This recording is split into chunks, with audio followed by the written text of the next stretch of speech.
मुख्य समाचार। पूरे राज्य में आज महात्मा गांधी की 156वीं जयंती नेशनल क्लीनलीनेस डे के रूप में मनाई गई। भूतपूर्व मुख्यमंत्री ओक्रम इबोबी ने एमपीसीसी कार्यक्रम में गांधी और लाल बहादुर शास्त्री जयंती पर बीजेपी पर लोकल बॉडी और एडीसी चुनाव टालने का आरोप लगाया। खुराई केंद्र के विधायक एल सुसिंद्रो ने कलाकारों के सम्मान की अपील की। गायक तख्ता की स्वस्थ होने की जानकारी देकर फैंस को किया आश्वस्त। मणिपुर विधानसभा के प्रथम सत्र की 77वीं वर्षगांठ मनाया गया। सीसीएस की committee of civil society of Kangleipak Manipur के रॉयल पैलेस में क्वाक तांगा सेरेमनी आयोजित। आरबीआई ने रेपो रेट 5.50 पर बरकरार रखी। कम मुद्रास्फीति के बीच दिसंबर में कटौती के संकेत। सर क्रीक पर एग्रेशन को लेकर पाकिस्तान को भारत की बड़ी चेतावनी। गाजा युद्ध में अब तक 223 पत्रकारों और मीडिया कर्मियों की मौत। खुरुमजरी नमस्कार, मैं हूं नाबम थादोइचनू। कंगला टीवी मणिपुर से सुनिए हिंदी में समाचार। अब समाचार विस्तार से। पूरे राज्य में आज महात्मा गांधी की 156वीं जयंती नेशनल क्लीनलीनेस डे के रूप में मनाई गई। राज्य स्तर के मुख्य कार्यक्रम का आयोजन मणिपुर सरकार द्वारा गांधी मेमोरियल हॉल इंफाल में किया गया, जहां राज्यपाल अजय कुमार भल्ला मुख्य अतिथि के रूप में शामिल हुए और महात्मा गांधी की जयंती पर श्रद्धांजलि अर्पित की। अपने संबोधन में राज्यपाल भल्ला ने कहा कि मणिपुर में एंटरप्रेन्योरशिप के क्षेत्र में अपार संभावनाएं हैं और यह न केवल नेशनल मार्केट बल्कि ग्लोबल मार्केट में भी अपनी पहचान बना सकता है। उन्होंने विश्वास जताया कि कृषि क्षेत्र और संबद्ध उद्योगों के विकास के साथ मणिपुर भी भारत के 2047 तक डेवलप नेशन बनने के संकल्प में महत्वपूर्ण योगदान देगा। उन्होंने आगे कहा कि स्वच्छ भारत अभियान की सफलता केवल सरकारी नीतियों पर निर्भर नहीं करती, बल्कि लोगों की सामूहिक जिम्मेदारी और उनके सक्रिय सहयोग पर आधारित है, जो वे अपने विचारों और कार्यों से निभा सकते हैं। राज्यपाल भल्ला ने यह भी कहा कि महात्मा गांधी का सत्य और अहिंसा संदेश आज भी पूरी दुनिया को प्रेरित करता है। इस कार्यक्रम में मणिपुर विधानसभा अध्यक्ष थोकचम सत्यव्रता, भूतपूर्व मुख्यमंत्री एन बीरेन, कई विधायक तथा राज्य के वरिष्ठ सिविल और पुलिस अधिकारी गण मौजूद रहे। कार्यक्रम के एक हिस्से के रूप में बालदेव म्यूजिक कॉलेज और गवर्नमेंट डांस कॉलेज के छात्रों ने गीत और नृत्य प्रस्तुत किए। पहाड़ों और गांवों दोनों का दौरा करना और उनका विकास करना आवश्यक है, यह कहते हुए लेकिन यह इंगित करते हुए कि प्रत्येक क्षेत्र के लिए नेताओं को चुनने की आवश्यक प्रक्रिया यानी लोकल बॉडी इलेक्शंस अब तक वर्तमान बीजेपी सरकार द्वारा आयोजित नहीं की गई है। Congress legislature party CLP leader Okram Ibobi ने सत्तारूढ़ पार्टी पर जानबूझकर लोकल बॉडीज और ऑटोनोमस डिस्ट्रिक्ट काउंसिल्स के चुनावों में देरी करने का कड़ा आरोप लगाया। यह टिप्पणी मणिपुर प्रदेश कांग्रेस कमेटी एमपीसीसी द्वारा कांग्रेस भवन में आयोजित एक कार्यक्रम के दौरान की गई, जो राष्ट्रपिता महात्मा गांधी की 156वीं जयंती और देश के दूसरे प्रधानमंत्री लाल बहादुर शास्त्री की 121वीं जयंती के उपलक्ष्य में मनाया गया। सभा को संबोधित करते हुए इबोबी ने जोर देकर कहा कि लोगों को उनके लोकतांत्रिक अधिकारों से वंचित कर दिया गया है, क्योंकि बीजेपी सरकार समय पर लोकल बॉडीज के चुनाव कराने में विफल रही है, चाहे वह पहाड़ी क्षेत्र हो या घाटी। उन्होंने बताया कि उच्च न्यायालय ने 6 महीनों के भीतर चुनाव कराने का निर्देश दिया था, फिर भी सरकार ने इसका पालन नहीं किया। उन्होंने यह भी सवाल उठाया कि क्या बीजेपी खुद को उच्चतम न्यायालय और उच्च न्यायालय से ऊपर मानती है और न्यायपालिका की सुखयाम अवहेलना कर रही है।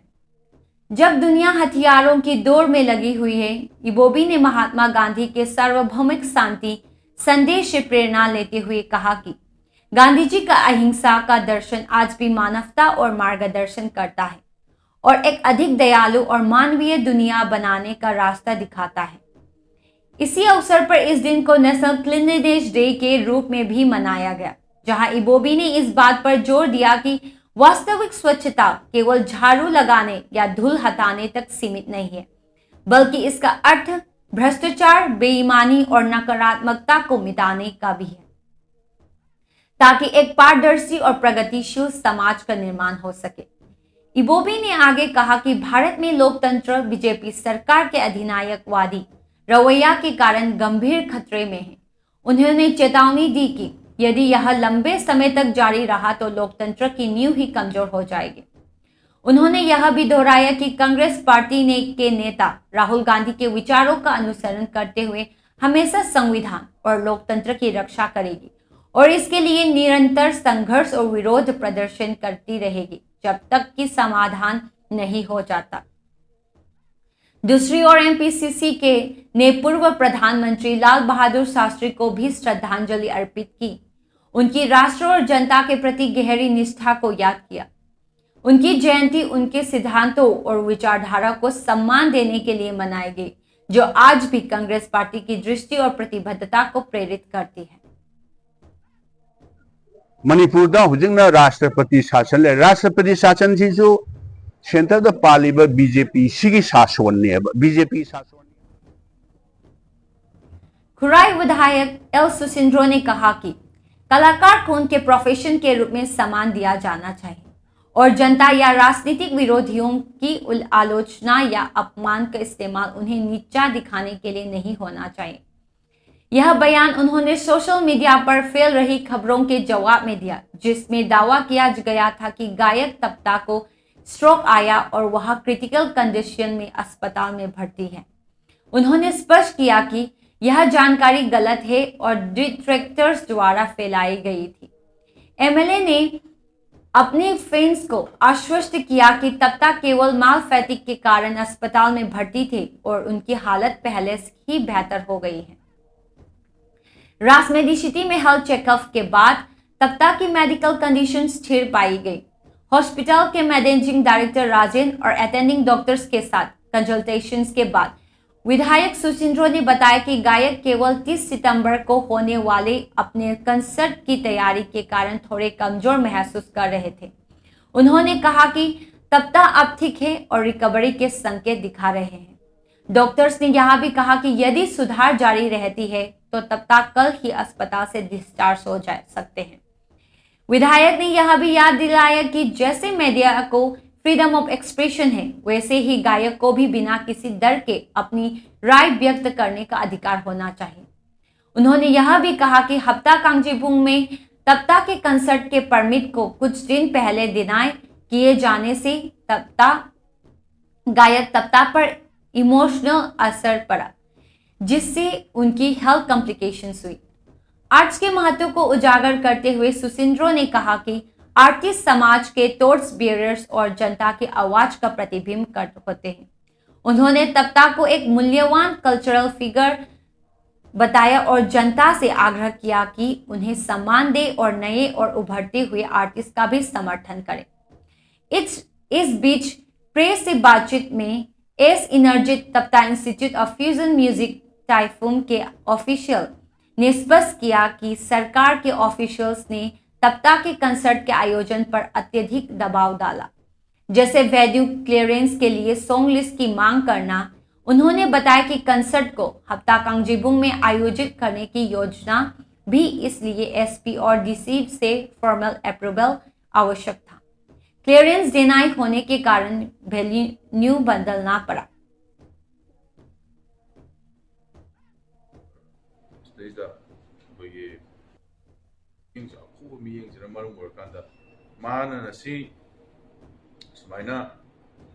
नारेसे तसेंना हागदा तांग 14-15 दगी अखोगी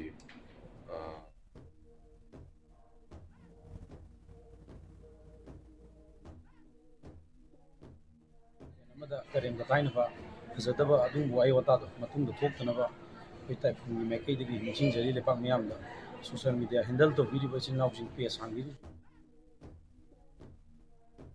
committee of civil societies Kangleipak CCS के मणिपुर विधानसभा के प्रथम सत्र की 77वीं वर्षगांठ मनाएगा। यह सत्र 18 अक्टूबर 1948 को आयोजित हुआ था। स्मरण कार्यक्रम शनिवार 18 अक्टूबर 2025 को नोंगमईबुंग स्थित Easter sporting club community hall में आयोजित किया जाएगा। CCSK के अनुसार कार्यक्रम में चर्चाएं, प्रदर्शनी और प्रस्तुतियां शामिल होंगी, जिनका उद्देश्य विधानसभा की ऐतिहासिक भूमिका को रेखांकित करना है, जिसने मणिपुर के लोकतांत्रिक शासन को आकार दिया। इस दौरान विधायी प्रक्रिया, नागरिक भागीदारी और लोकतंत्र को बढ़ावा देने में विधानसभा के योगदान पर प्रकाश डाला जाएगा। आयोजकों ने जोर दिया कि यह वर्षगांठ केवल अतीत को नमन करने का अवसर नहीं है, बल्कि मणिपुर की आत्मशासन यात्रा पर चिंतन करने और लोकतंत्र को सशक्त बनाने में नेताओं और जनता की साझा जिम्मेदारी को याद करने का भी अवसर है।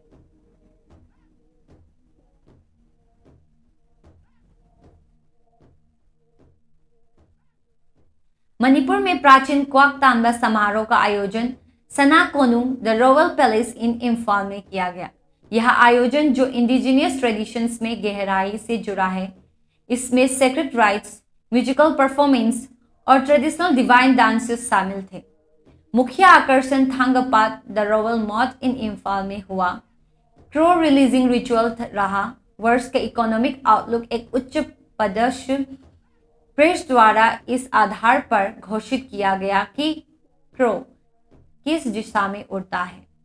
अनुष्ठानों के हिस्से के रूप में लांगजिंग पुरेल आर्मी जनरल और उनका कंटिंजेंट समारोह संपन्न करने के लिए राजा से अनुमति लेने पहुंचे। इस अवसर पर सना कोनुंग के उच्च पदस्थ अधिकारी, प्रेस और प्रेस्टिस उपस्थित रहे। क्वाक तांबा आज भी मणिपुर की शाही और सांस्कृतिक धरोहर का जीवित प्रतीक है।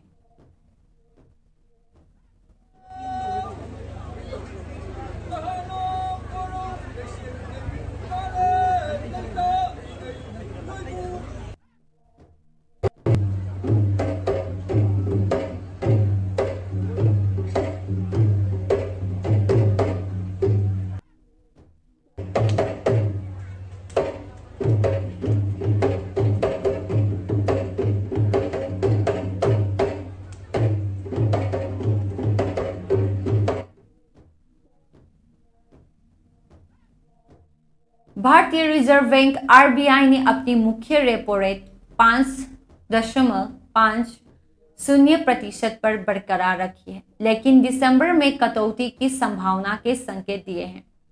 RBI गवर्नर संजय मल्होत्रा ने कहा कि कम मुद्रास्फीति ने विकास को समर्थन देने की नीति गुंजाइश खोल दी है।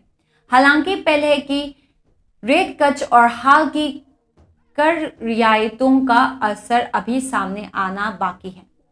मॉनेटरी पॉलिसी कमेटी ने सर्वसम्मति से दरें स्थिर रखने और न्यूट्रल रुख बनाए रखने का फैसला किया। चालू वर्ष के लिए GDP ग्रोथ अनुमान को बढ़ाकर 6.8% कर दिया गया है, जबकि इन्फ्लेशन अनुमान घटाकर 2.6% कर दिया गया है, जिससे खाद्य कीमतों में नरमी और कंज्यूमर टैक्स कट से सहारा मिला है। RBI ने रुपया वैश्विक व्यापार में और अधिक स्वार बनाने तथा बैंकों के लिए लैंडिंग नियम आसान करने की घोषणाएं भी की। अब बैंकों को बड़े कॉर्पोरेट्स को अधिक लचीलापन के साथ ऋण देने और नेपाल, भूटान और श्रीलंका जैसे पड़ोसी देशों को रुपये में लोन देने की अनुमति होगी। अर्थशास्त्रियों का मानना है कि RBI का रुख नरम है और यदि विकास की रफ्तार बनी रहती है तो दिसंबर में 25 बेसिस पॉइंट की दर कटौती की संभावना है।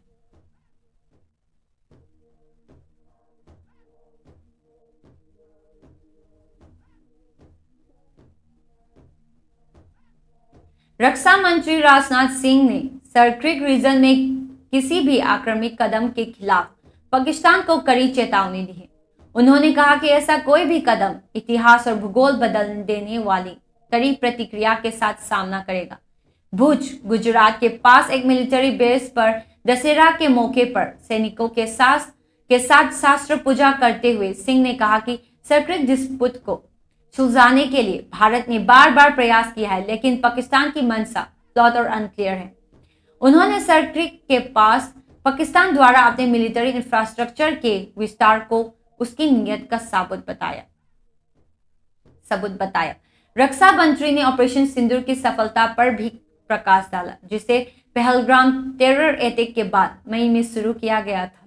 उन्होंने कहा कि पाकिस्तान ने लेह से सर्किट तथा भारत की डिफेंस सिस्टम में सेंध लगाने की कोशिश की, लेकिन भारतीय सेना ने पाकिस्तान के एयर डिफेंस को पूरी तरह उजागर कर दिया और यह साबित कर दिया कि वह दुश्मन को भारी नुकसान पहुंचा सकती है। सिंह ने दोहराया कि इस ऑपरेशन का मकसद आतंकवाद को निशाना बनाना था, न कि युद्ध को बढ़ाना। उन्होंने आर्मी, एयरफोर्स और नेवी की संयुक्त शक्ति की सराहना करते हुए कहा कि उनकी बहादुरी और प्रतिबद्धता इंडिया के सॉवरेनिटी और इंटीग्रिटी की रक्षा करती रहेगी। अंत में रक्षा मंत्री ने आर्म फोर्स को भारत की ताकत के 3 पिलर्स, 3 स्तंभ बताया और विश्वास जताया कि उनका सहसा हर चुनौती का सामना करने में सक्षम है। साथियों, आजादी के 78 साल बीत जाने के बावजूद सरक्रीक इलाके में सीमा को लेकर एक विवाद खड़ा किया जाता है।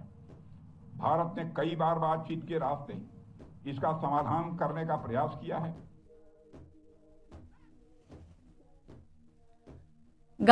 2 अक्टूबर गाजी में जारी युद्ध के दौरान अब तक कम से कम 223 फिलिस्तीनी पत्रकारों और मीडिया कर्मियों की मौत हो चुकी है, जबकि कई घायल हुए हैं और कुछ लापता बताए जा रहे हैं। यह जानकारी international federation of journalism (IFJ) और फिलिस्तीनी जर्नलिस्ट सिंडिकेट (PJS) ने दी है। दोनों संगठनों ने पत्रकारों की हत्याओं और उन पर जारी हमलों की कड़ी निंदा की है तथा उनकी मौतों की तत्काल और स्वतंत्र जांच की मांग की है।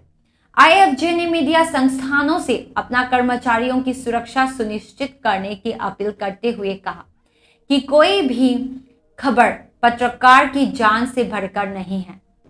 अपने बयान में IFJ ने युद्ध क्षेत्र में काम कर रहे पत्रकारों को सावधानी बरतने, सुरक्षात्मक उपकरण पहनने और आवश्यक सुरक्षा सामग्री उपलब्ध कराए बिना बाहर न निकलने की सलाह दी। कंगना टीवी में हम मानते हैं कि हर आवाज मायने रखती है और हर कहानी महत्वपूर्ण होती है। आपकी स्थानीय खबरें, आपकी टिप्पणियां और आपके अनुभव शक्तिशाली हैं। ये एक अधिक जागरूक समाज बनाने में मदद करते हैं। हम आपको प्रोत्साहित करते हैं कि आप आगे आइए और हमारी सिटीजन जर्नलिज्म पहल के तहत अपनी स्थानीय खबरें साझा करें। आपका सहयोग सिर्फ स्वागत योग्य ही नहीं है, बल्कि यह समाज के लिए अत्यंत आवश्यक है। साथ मिलकर हम समस्याओं को उजागर कर सकते हैं, उपलब्धियों का जश्न मना सकते हैं और असली कहानियों को सामने ला सकते हैं।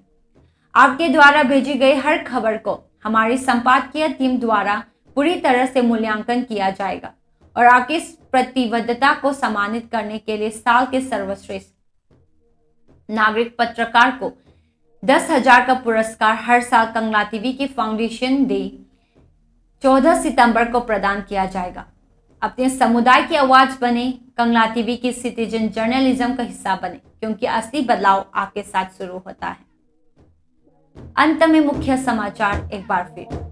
पूरे राज्य में आज महात्मा गांधी की 156वीं जयंती नेशनल क्लीनलीनेस डे के रूप में मनाई गई। भूतपूर्व मुख्यमंत्री अक्रम इबोबी ने MPCC कार्यक्रम में गांधी और लाल बहादुर शास्त्री जयंती पर बीजेपी पर लोकल बॉडी और एडीसी चुनाव टालने का आरोप लगाया। खुराई केंद्र के विधायक एल सुसिंद्रो ने कलाकारों के सम्मान की अपील की। गायक तप्ता की स्वस्थ होने की जानकारी देकर फैंस को किया आश्वस्त। मणिपुर विधानसभा के प्रथम सत्र की 77वीं वर्षगांठ मनाए गए। CCS की committee of civil society of Kangleipak. Manipur के रॉयल पैलेस में क्वाक तानबा समारोह आयोजित। आरबीआई ने रेपो रेट 5.50 पर बरकरार रखी। कम मुद्रास्फीति के बीच दिसंबर में कटौती के संकेत। सर क्रिक पर एग्रेशन को लेकर पाकिस्तान को भारत की बड़ी चेतावनी। गाजा युद्ध में अब तक 223 पत्रकारों और मीडिया कर्मियों की मौत। आज के लिए इतना ही। मणिपुर से हिंदी में समाचार सुनने के लिए कंगला टीवी से जुड़े रहें। धन्यवाद।